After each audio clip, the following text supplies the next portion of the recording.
All goods day mga palo. Ngayong araw ay babanat tayo sa aking mga account dito sa rank battle. Magsisimula tayo sa TH11, packet ulit pabalik dito sa TH18 ko sa main account. So lipat lang tayo kay, unahin na natin si Headpool. Sige, isang banat lang naman. Baka may magustuhan kayong strategy. Pero dito, the very usual, Yeti Bomb with Dragons. Tara. So ito yung troop combo na gamit ko. Let's go. Walang banat. Well, dito naman, ang kinukuha ko talagang value is makakuha lang kahit isang air sweeper gamit ng giant arrow ni Queen.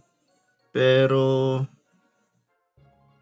dito mukhang maganda kung dito tayo babanat. So makukuha natin yan. Isang padiretso na yan.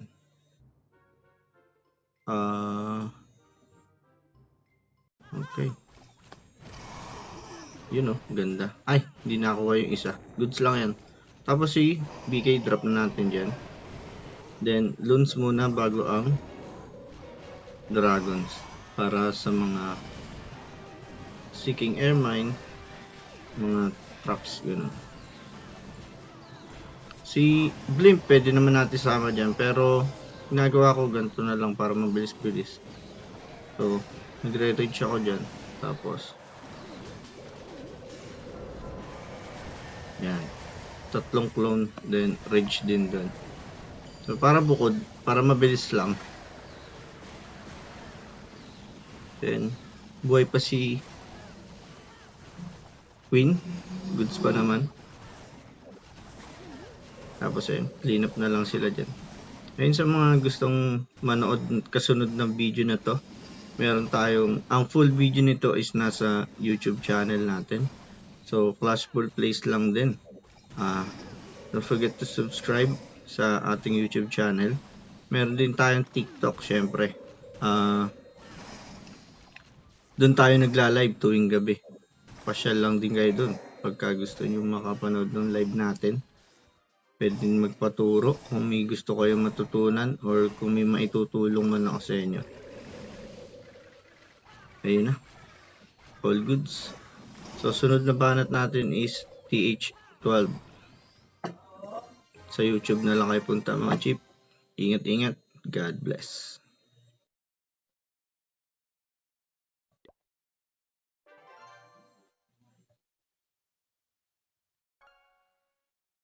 At ito na nga ang kasunod na banat natin kay Headpool, si Babypool. So, TH11 then TH12 na ngayon tayo.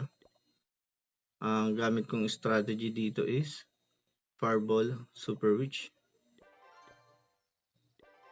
Activate lang natin yung mga super troops. Then, eto. Gamitan natin raid medals. So, ito yung troop combo na ginagamit ko. So, I think TH12 pwede ka na makagamit ng Super Witch. OP yan. Try nyo mga chip. Tsaka para makapag-practice na rin kayo ng Fireball. Dahil ang Fireball talagang ginagamit yan hanggang high TH. So nakabanat na rin naman pala ako dito sa kagabi. At wala na akong banat pala dito. Sorry. So try natin maghanap muna. Mababanatan. Wala sa loob ko. Wala na nga pala akong banat dito. So sunod na banat natin is TH14. Kaka-14 lang nun. Ang tayo matino-tino. Eto. Pwede na to. So usually kapag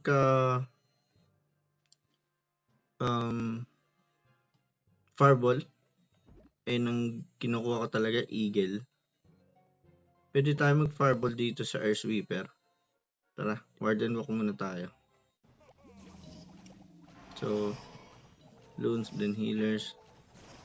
Kung mapapansin nyo mga chip, 3 ang dala kong Eagle kasi madalas ang mismatch sa rank battle. Kaya lagi kong target yung Eagle.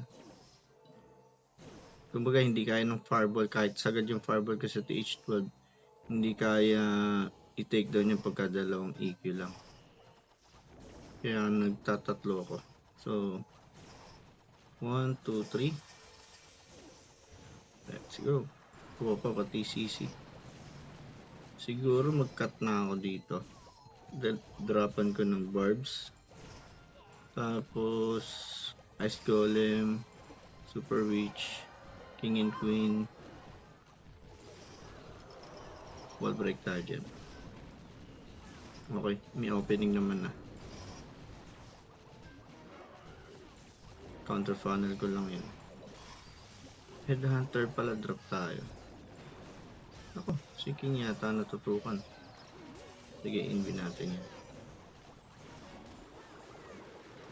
Drop natin yan. Mga headhunter, ay wall breaker na yan, tsaka headhunter. So ayun, papasok na si King, goods, tapos dito tayo mag jump spell dyan, rage spell, tapos totem natin. Pero if ever na wala tayong totem, goods lang yun. I-activate lang natin yung ability ni Queen.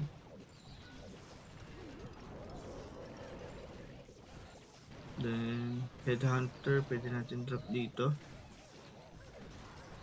Queen's ability gamitin ko na. Recommended ko hanggang basta gumagamit kayo ng magic mirror tsaka si Bakulaw. 1 minute, pagka nag-down to 1 minute na, gamitin nyo na yung Depende kapag ka giant arrow kasi rekta gamit talaga yun. Ability kay Archer Queen. So ayun, goods. Lipat tayo kay Nice Pool. Si Nice Pool, TH13 yun, pero kakat 14 niya lang. So yung pang 13 pa rin naman ang gamit natin natang strategy doon. I think ang gamit yung strategy dito is Fireball Rocket Loons. Ayun na nga. Activate lang natin mga yan. So ayan, kaka 14 lang. Makita nyo naman, TH lang ang kulay berde. Ngayon pa lang na-upgrade natin dyan. Ultimo yung lab. Tara, so ito yung troop compo na gamit ko sa TH kay Nice Pool sa TH 14. So TH 13 pa rin. Yun na. Tara, ba na tayo. Mga chip, don't forget to follow me here at TikTok, YouTube, and Facebook. Flashball Place lang. So yun nga, lagi ko yung nasabi, if ever na magpa-fireball kayo, Queen Charge, RC Charge, kunin nyo na Eagle. Maganda kasi ang value kapag ka Eagle lang kinuha nyo. Hanggang TH16, may Eagle.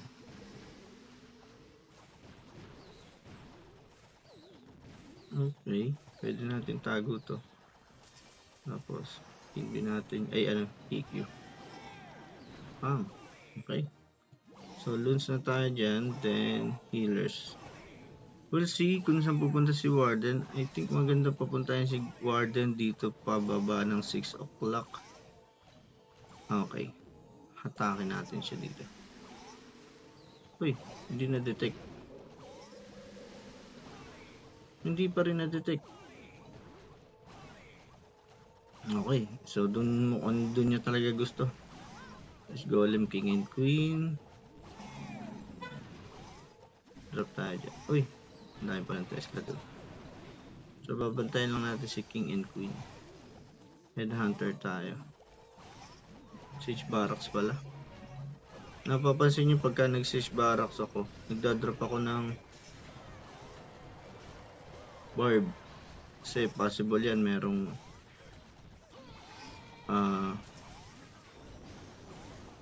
Tesla dyan para ma-activate. Para hindi siya matutukan agad-agad. Kasi King, gamitin ko na ability. Queen, gamitin ko na nga ability para mabilis-bilis. Then, may poison na natin yung bantay. Then, si RC Recta ability na ako. Inbi lang natin yan. Para makabuy time sila. Pwede na ako yan, baby dragon dyan. Tapos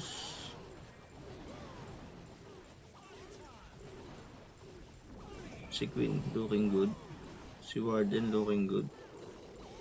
Okay na yan. Kaya ba i-take down ni RC? Okay. Take down na ni RC. Okay. Yung ice block nga pala ginagamit natin yan kapag halimbawa magpa-fireball tayo. So muna, ice block muna, then fireball. Ganun ang nangyayari dyan eh. So minsan hindi ko naman na talaga nagagamit. So ito ulit yung troop compo, screenshot nyo na lang i-trip nyo. So napansin nyo ulit, 3 ulit ang EQ kasi mas mataas na TH ang nakakatapat natin sa pangalan nun, sa rank battle. So lipat na tayo kay Kidpool. So ito naman ay TH14 pero kaka 15 lang din. Naka-boost pa. So ang gamit ko dito is Super Yeti Smash with RC Charge sa back end. Tara, ba na tayo.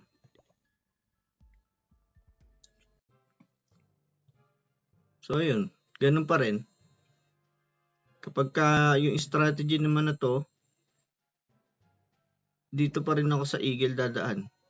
Yun nga sabi ko, Queen Charge, Fireball, RC Charge. So wala tayong gagawin ganun dito. Yung RC Charge, oo, sa back end. Pero ito, basta Eagle lagi. Eagle lagi ang daan. So ang gagawin ko ngayon dyan, magwa-warden ako dito. Loons, healers. Tayo lang natin makalinis dyan si Warden. Tapos si RC Recta ability na tayo dyan. Samahan natin ng Witch. Tapos tayo lang natin makalinis ngayon. Si Warden. Si Warden eh. Si RC iwanan na natin yan eh. Bubuhayin natin ulit mamaya.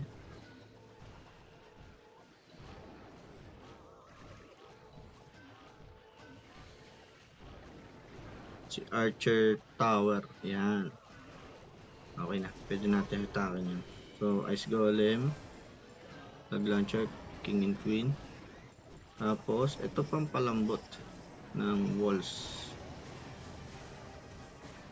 Pwede na tayo mag-drop ng poison. Rage natin yan.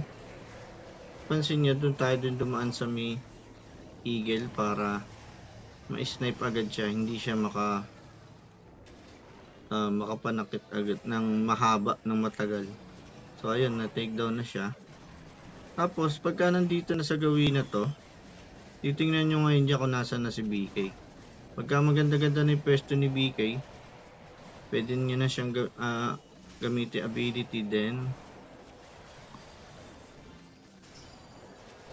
Yung TH naman kapag nakuha na, Warden ability na para sa Eternal Tome. So kahit pa paano makaka-buy time ka na makapag-healed up sila, di ba? Tapos si Queen, natutukan para si Queen. Okay na yan. Tara, RC Charge naman tayo. Tago natin si Defending King.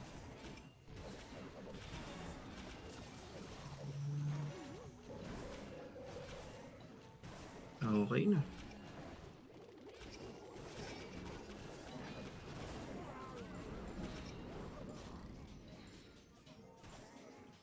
So meron pa tayong dalawang invi dito.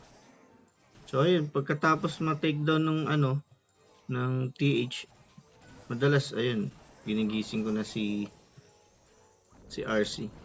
Tapos kay RC na ako nagfo-focus. Ganda ng strategy nito. Pero para sa akin medyo medyo dependent yung strategy na to. Madalas lang siya, mga goods lang siya kapag mga box type na na bases. Like this one, mga pa-box type. Ay, mga pa-box type na ganyan, pwede yan. Maganda siya gamitin. So, dako na tayo kay Kidpool, then Dinopool. So, ito is TH16.